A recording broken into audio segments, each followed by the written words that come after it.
My father sent a text at 3 a.m., "Don't trust your mother." 9 minutes after that, we were escaping into the darkness, and things were only going to get more dangerous. The glow from my phone stung my eyes in the pitch-black room. 3 short lines that seemed confusing at first, but then clicked into terrifying clarity. Dad had been away on a 5-day work trip to Seattle, something he did every month for his consulting company. He was always reliable and routine-oriented. He never messaged after 10 p.m., never sounded panicked, and never brought up anything alarming.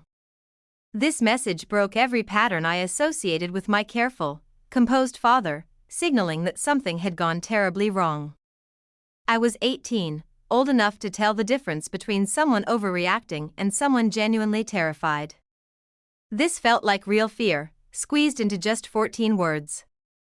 I threw off my blanket and snatched clothes from the floor, pulling on jeans and a sweatshirt while my brain raced to process what "don't trust your mother" could even mean. Mom, Carol, was downstairs in the living room, exactly where I'd left her an hour ago, watching true crime shows and nursing a glass of wine, like she did most evenings. Perfectly ordinary suburban mom stuff. Nothing about it felt threatening, but Dad wouldn't send something like this without a solid reason. And the part about grabbing my sister and getting out fast suggested immediate threat, not some random breakdown. I slipped into my sneakers and snatched my backpack, emptying out school books and stuffing in my laptop, charger, and the hidden emergency cash from my desk drawer, money I'd stashed away for reasons I never fully admitted. In that moment, those $350 felt like the most important thing I owned. My 14-year-old sister Emma was sleeping peacefully next door, completely unaware of my frantic activity. I crept down the hallway and eased open her door, wincing at the faint creak of the hinges. She was buried under her blankets, only her dark hair showing, breathing deeply in undisturbed sleep. Waking her quietly would be tricky, but doing it loudly risked alerting Carol downstairs, and Dad's message had been crystal clear about not trusting her. I knelt by Emma's bed, clamped my hand gently over her mouth, and shook her shoulder. Her eyes flew open in panic, and I felt her try to yell against my palm. I pressed a finger to my lips and whispered right into her ear, so softly it was barely sound. Dad sent an urgent message. "We have to leave now, without Mom knowing. I'll explain everything once we're safe. But you have to trust me and stay completely quiet." Emma's eyes were huge with fear and confusion, but she nodded against my hand. I released her mouth, and she sat up, reaching for her glasses on the nightstand. I'd already grabbed clothes from her closet, leggings and a hoodie, and thrust them at her, motioning urgently for her to get dressed. She layered them over her pajamas, her hands shaking, and I helped shove her feet into the closest shoes without fixing the laces properly. Emma's window overlooked the backyard, and I'd removed the screen countless times to sneak out with friends. I popped it free with practiced ease and peered down at the roughly 10-foot drop to the garden. Not perfect, but doable, the flower bed would cushion the fall better than concrete. I tossed our bags out first, watching them land softly in the mulch, then helped Emma climb through the frame. She hesitated at the edge, staring down nervously. I gripped her wrists and lowered her as far as I could before releasing. She dropped the last few feet with a dull thump that felt deafening in the dead quiet. I swung out right after, tucking and rolling to take the impact. My ankle tweaked on landing, but it held when I tested my weight. Emma stared at me, full of unspoken questions, but I grabbed her hand and pulled her toward the back fence. We probably had only minutes before Carol noticed anything unusual upstairs. The fence was a tall wooden privacy one. I climbed it using the decorative brace as a step, hauled myself over, and dropped into the neighbor's yard. Emma had more trouble with the height, but I steadied her and caught her as she tumbled down beside me. We dashed through 3 backyards until we emerged on a street 3 blocks away from home. We were both panting heavily. Only then did I pull out my phone again and reread Dad's message, hunting for anything I'd missed in the rush. The timestamp was 3:05 a.m., sent just 9 minutes earlier. No follow-ups, no missed calls. Just those 3 lines floating there like a threat. I tried calling him, it went straight to voicemail. His calm, professional greeting felt wildly out of place against the crisis he'd described. Emma tugged at my sleeve, her voice rising with panic as she begged for answers I didn't have. I showed her the text, and her face drained of color under the dim streetlights. What does he mean, don't trust Mom? What's going on? I don't know yet, but Dad wouldn't say this unless it was real. We need to find somewhere safe and figure it out. I was trying to sound calm and in control while having zero actual plan beyond getting away from the house. We stood on a deserted street at 3 a.m., with no destination and no way to reach the one parent who'd warned us to flee.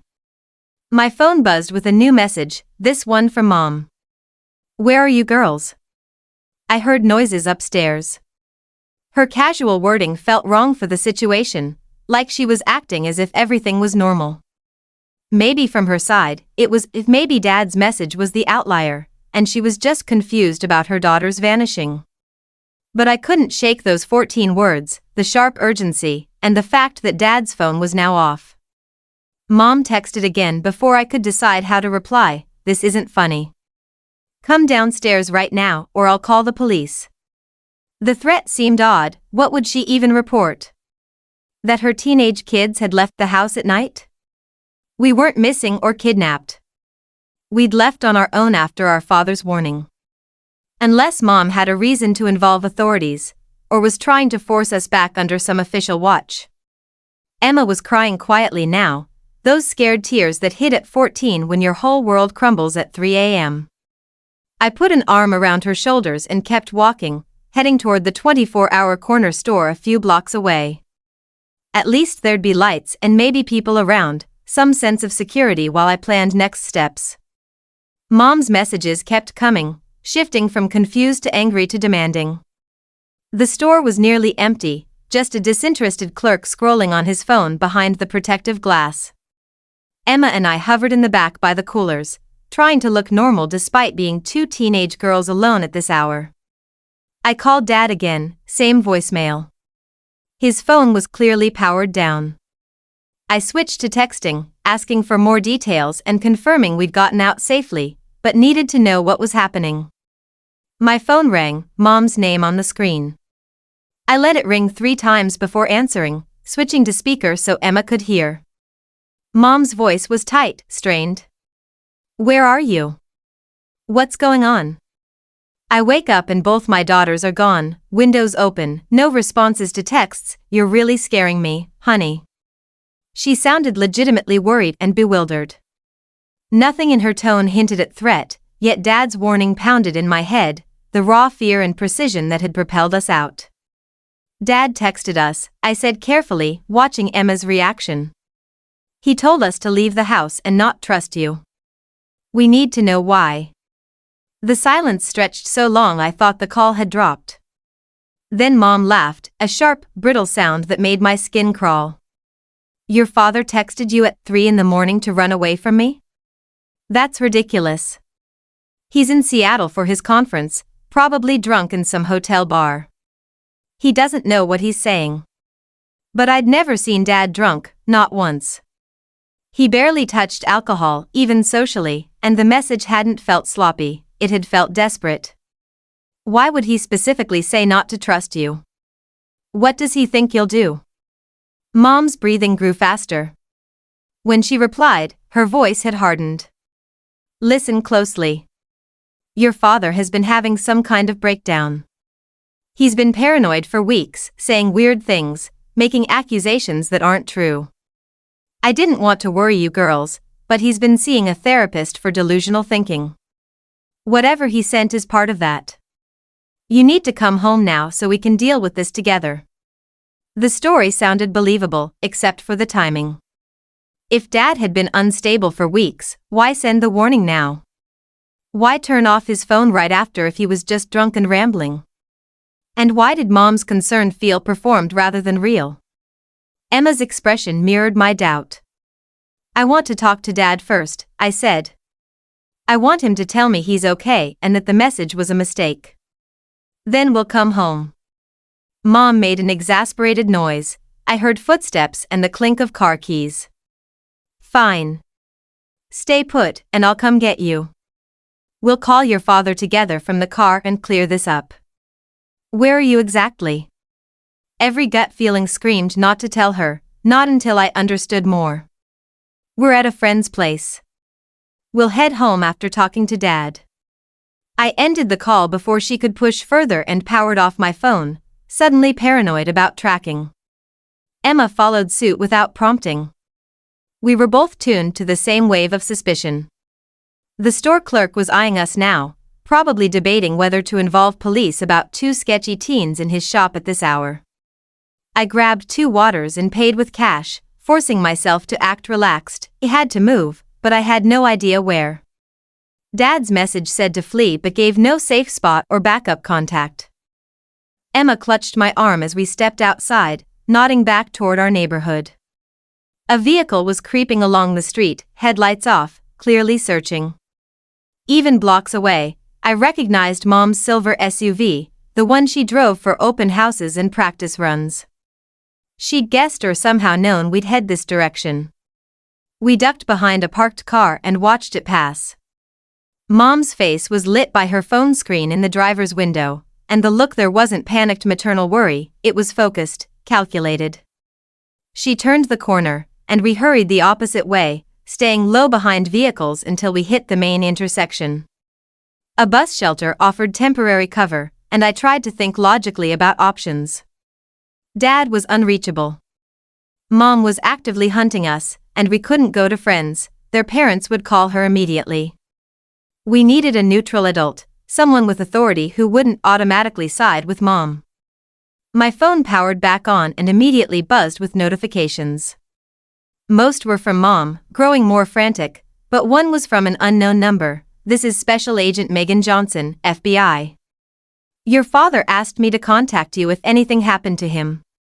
Call this number now from a safe phone. Do not return home.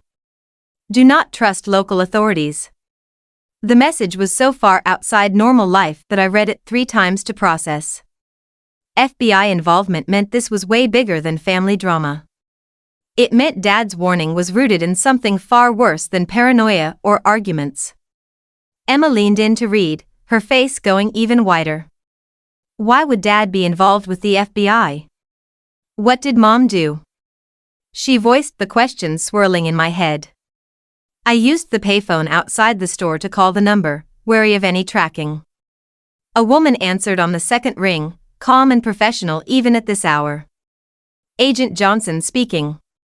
Who's this? This is Sarah Brennan. You texted about my father, Kevin Brennan. He messaged us tonight to get out of the house and not trust our mother. We need to know what's going on. Agent Johnson paused. I heard typing in the background, like she was pulling up records. Your father has been assisting a federal investigation into financial crimes for the last 4 months. He uncovered proof that your mother is part of an elaborate fraud operation laundering money through her real estate company.